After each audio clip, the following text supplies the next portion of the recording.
में बहुत से सपने सजा कर आई थी। सोचा था बंटी की नौकरी है, अच्छा घर है, जो तंगी मायके में देखी है वो ससुराल में नहीं मिलेगी। छोटा परिवार है, बंटी की 2 बहनें और माँ है, पिताजी थे नहीं, ससुराल में राज करूंगी। कुछ दिन बहुत अच्छे बीते, मगर एक दिन पता चला कि बंटी की नौकरी छूट गई। सारे सपने हवा हो गए। अब हम क्या करें बंटी, कहाँ से खर्चा चलेगा? अभी तुम्हारी 2 जवान बहनें भी कुंवारी हैं, उनकी भी शादी करनी पड़ेगी, कैसे होगा सब? क्या करूं टुनटुनी, कंपनी घाटे में चल रही थी इसलिए बंद हो गई, पर तुम चिंता मत करो, सब ठीक हो जाएगा। 2 साल बीत गए मगर बंटी को कहीं काम नहीं मिला। जो जमा पूंजी थी उससे एक बहन की शादी कर दी। कुछ दिनों बाद टुनटुनी को एक बेटी हुई। टुनटुनी की चिंता और ज्यादा बढ़ने लगी। बंटी, अब हमारी बेटी हो गई है, अपनी इच्छाएं तो मैं मार भी लूं, पर बच्चे की जरूरतें वो तो पूरी करनी ही पड़ेगी ना। जानता हूँ, कोशिश कर तो रहा हूँ। और 1 साल बाद टुनटुनी ने एक और बेटी को जन्म दिया। बंटी की माँ बोली, बंटी, तेरी एक बहन की शादी तो हो गई, मगर बेटा अभी दूसरी भी है, उसका क्या होगा? माँ, ये घोंसला बेच देते हैं, कुछ दिन किराए पर रह लेंगे। मैं क्या करूँ, दिन रात कोशिश में लगा रहता हूँ, पर कहीं काम मिल ही नहीं रहा। बंटी, बहनों के लिए आप मकान बेच रहे हो, हमारी भी 2 बेटियां हो गई हैं, उनके लिए क्या बेचोगे? टुनटुनी, मैं पढ़ा लिखा हूँ, तुम क्या सोचती हो कि मैं अब ठेला लगाऊंगा? ये मुझसे नहीं होगा। टुनटुनी रोने लगी और बोली,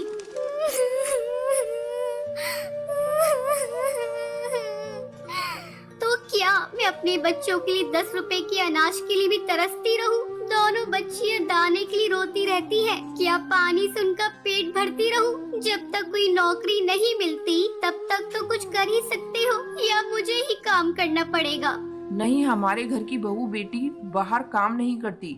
टुनटुनी बहुत दुखी रहने लगी। कुछ समय बाद घर बेचकर दूसरी बहन की शादी भी हो गई। अब तो रोज ही बंटी और टुनटुनी के बीच में लड़ाई रहने लगी। एक दिन बेरोजगारी से तंग आकर बंटी ने आत्महत्या कर ली। टुनटुनी के सारे सपने टूट गए।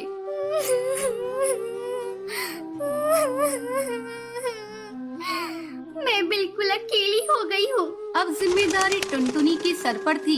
बूढ़ी सास, अपनी 2 बेटियां और घोंसले का किराया। कुछ आसपास के पक्षी गरीब समझकर बच्चियों को पुराने कपड़े और खाना देकर मदद कर दिया करते थे। टुनटुनी अपनी सास से बोली, माँ, 2 महीने गुजर गए, जो घर का पैसा बचा था वो सब खर्च हो गया। अब मुझे ही कोई काम करना पड़ेगा। जिस गरीबी में हमारे दिन कट रहे हैं, मैं नहीं चाहती कि मेरी बच्चियाँ भी गरीबी में दिन गुजारे। मगर तू करेगी क्या बहू? अपना कुछ काम करने के लिए पैसे भी तो चाहिए। कोई बात नहीं माँ, कोई तो मदद कर ही देगा। टुनटुनी ने सब रिश्तेदारों से मदद मांगी, पर किसी ने कोई मदद नहीं की। सब ये सोचते थे कि ये इतनी गरीब है, कहाँ से चुकाएगी। मायके से भी किसी तरह की कोई मदद नहीं मिली। टुनटुनी निराश हो गई और दुखी होकर रोने लगी।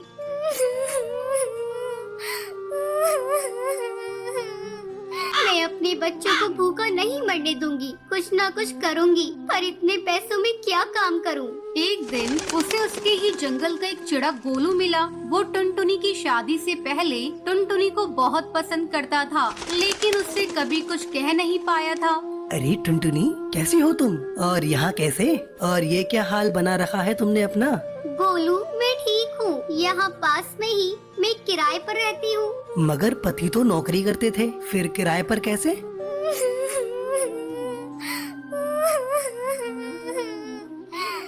मेरे पति नहीं है, नौकरी छूट गई, घर बिक गया, बहुत गरीबी में दिन गुजार रही हूँ, कोई काम भी नहीं कर पा रही हूँ। मेरे पास केवल 1000 रुपए हैं, उसमें मुझे घर का खर्चा भी चलाना है और किराया भी देना है। मेरी सास बुजुर्ग है और मेरी 2 बेटियां भी है, कोई सहारा नहीं है, सबने साथ छोड़ दिया। कैसे कर पाऊंगी इतने कम पैसों में कोई काम? इतनी चिंता मत करो टुनटुनी, तुम चलो मेरे साथ। गोलू उसे चूड़ियों की थोक रेट वाली दुकान पर ले गया। ये मेरी ही दुकान है टुनटुनी, फ्री में देकर तुम्हारे आत्मसम्मान को ठेस नहीं पहुंचाना चाहता, इसलिए ये 1000 रुपए की चूड़ियाँ दे रहा हूँ। बाजार में इनकी कीमत बहुत ज्यादा है, पर मैं तुम्हें ये आधे रेट में दे रहा हूँ, लेकिन तुम इन्हें 20 रुपए दर्जन बेचना। ये बहुत सुंदर चूड़ियाँ हैं, पहले कम बेचना और जैसे ही मुनाफा दिखाई दे 30 रुपए दर्जन बेचना। टुनटुनी टुनटुनी बहुत खुश हुई। उसकी सारी परेशानी का हल जो उसे मिल गया था, वो चूड़ियाँ बेचने लगी। चूड़ी ले लो, चूड़ी रंग बिरंगी चूड़ी ले लो, सुहागों वाली चूड़ी ले लो। वो डाल डाल जाकर चूड़ियाँ बेचती और बीच बीच में आकर अपनी बेटियों को भी देख लेती। आसपास के पक्षी उसे गरीब समझकर मोल भाव भी नहीं करते। सबको उसकी चूड़ियाँ पसंद आने लगी और उसकी खूब बिक्री होने लगी। चूड़ियाँ तो टुनटुनी के पास ही सुंदर होती हैं, उसी से खरीदेंगे। तीज त्योहार पर और शादियों में चूड़ी पहनाने के लिए उसे ही बुलाया जाता था, जिसमें उसकी कमाई अच्छी हो जाती थी। इस तरह एक साल गुजर गया। टुनटुनी के अच्छे दिन आने लगे। टुनटुनी गोलू से बोली, गोलू, तुम्हारा बहुत बहुत धन्यवाद। तुम्हारी वजह से मैं आज अपनी गृहस्थी चला रही हूँ, नहीं तो भूखे मरने की नौबत आ गई थी। ये तो तुम्हारी मेहनत है टुनटुनी, मैंने कुछ नहीं किया। जितनी मेहनत करोगी उतना ही अच्छा फल मिलेगा। इसलिए कहते हैं मेहनत करने वालों की कभी हार नहीं होती। बंटी कबूतर की बीवी टुनटुनी की हाइट काफी छोटी थी। वो इतनी नाटी थी, जंगल के पक्षी उसका कई बार मजाक बनाते थे। टुनटुनी, तेरे लिए तो मुझे किचन में टेबल रखना पड़ेगा। माँ जी, इतनी भी नाटी नहीं हूँ मैं, और हाँ, हील्स पहनकर तो आपकी जितनी आ जाती हूँ। अरे, तेरे पापा ने महंगी मोटर का लालच दे दिया, वरना तो मेरे बेटे के लिए ये लंबी लंबी चिड़ियों की लाइनें लगी थी। क्या बताऊँ तुझे, कटरीना फेल थी उनके सामने। पर माँ जी, आपका बेटा भी कौन सा हाइट में अभिषेक बच्चन है जो कटरीना मिल जाती। वैसे भी मेरी और इनकी जोड़ी तो राम सीता की जोड़ी है, राम सीता की। एक दिन सभी खाना खा रहे होते हैं। माँ, दाल बहुत अच्छी बनी है, जरा और देना। रुको जी, मैं लेकर आती हूँ, किचन में है। वैसे भी मैं खड़ी ही हूँ। ये सुनकर सास हंसने लगती है। तुम खड़ी हो या बैठी, एक ही बात है। बस कीजिए जी, अभी हील्स नहीं पहनी है मैंने। वैसे भी हील्स पहनती हूँ तो आपके बराबर लगती हूँ। एक दिन टुनटुनी सब्जी लेने बाहर निकलती है तो पड़ोसन कहती है, देखो देखो कितनी नाटी है। रंग तो दिखने में ठीक ठाक था, हाइट भी ठीक ठाक थी, फिर क्या जरूरत थी ऐसी नाटी बहू लाने की। दहेज बहन, दहेज। अंधे हो गए थे पैसों के पीछे, अब करे जग हंसाई।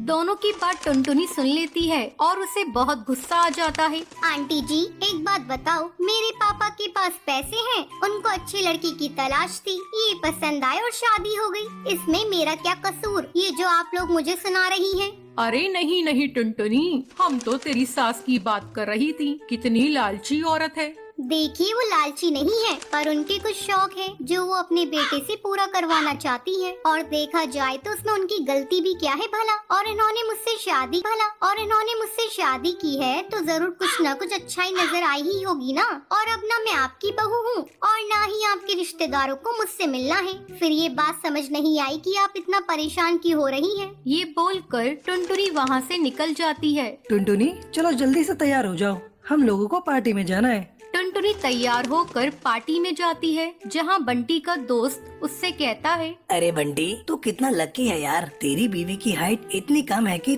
तुझे बच्चे की जरूरत ही नहीं। भाभी बच्ची ऐसी हैं। और बंटी, अगर मेरी बीवी की हाइट इतनी कम हो तो मैं घर से बाहर निकलूं ही नहीं। कहीं फुदक के कहीं चली गई तो लेने के देने पड़ जाएंगे। सभी टुनटुनी पर हंसने लगते हैं। तभी पार्टी की जगह पर आग लग जाती है। अरे भागो यहाँ से, जल्दी भागो। अरे लेकिन बाहर के दरवाजे पर ही आग है, हम बाहर निकलेंगे तो निकलेंगे कैसे? कोई रास्ता भी नहीं है। अरे रास्ता है ना, अगर कोई सामने वाली खिड़की से बाहर निकल जाए तो सब निकल सकते हैं। तभी टुनटुनी छोटी सी खिड़की से बाहर निकल जाती है और आग बुझा देती है। अरे वाह, भाभी जी ने तो हम सबको बचा लिया। वाह भाई वाह, बीवी हो तो ऐसी, अपने पति ही नहीं यहाँ मौजूद सभी की जान बचा ली है। भाई बंटी, माफ कर देना, तेरी बीवी तो सच में कमाल है। मुझे ये बात पता है और मुझे मेरी बीवी पर गर्व है। टुनटुनी मुस्कुराकर अपनी पति की तरफ देखती है। कुछ दिनों बाद टुनटुनी और उसकी सास मार्केट जाती है। वहाँ पर, अरे भैया, ये कपड़े देना कितने का पड़ेगा? माता जी, ये तो बहुत महंगा कपड़ा है, लेकिन अब बस 2 मीटर बचा है। मेरी तो किसी काम का है नहीं, आप बस इसके 100 रुपए दे दो। अरे भैया, तो मैं क्या करूँगी इस टुकड़े का, लेकिन वैसे है बड़ा ही सुंदर। तभी टुनटुनी बोल पड़ती है, इसमें तो मेरी पूरी ड्रेस सिल जाएगी। जाएगी। ये कहकर वो कपड़ा ले लेती है। अगले दिन टुनटुनी वो ड्रेस पहनकर सास के सामने आती है। अरे वाह टुनटुनी, ये ड्रेस तो काफी सुंदर लग रही है, बड़ी महंगी होगी ना? अरे कपड़ा तो मैंने ही पसंद किया था, बस पूरा नहीं था तो इसने ले लिया। सिर्फ 200 रुपए की ड्रेस है ये पूरी। देखो माँ जी, नाटी होने के भी कम फायदे नहीं है। जैसे तैसे दिन कट रहे थे। सास और पड़ोसियों का मजाक बनाने का सिलसिला चल ही रहा था। एक दिन मोहल्ले से बहुत जोर जोर से आवाज आती है। हाय रे, मैं मर गई। अरे क्या हुआ? देखते हैं तो सभी गड्ढे के सामने भीड़ लगाकर खड़े होते हैं। मेरा बेटा इस गड्ढे में गिर गया। पड़ोसन जोर जोर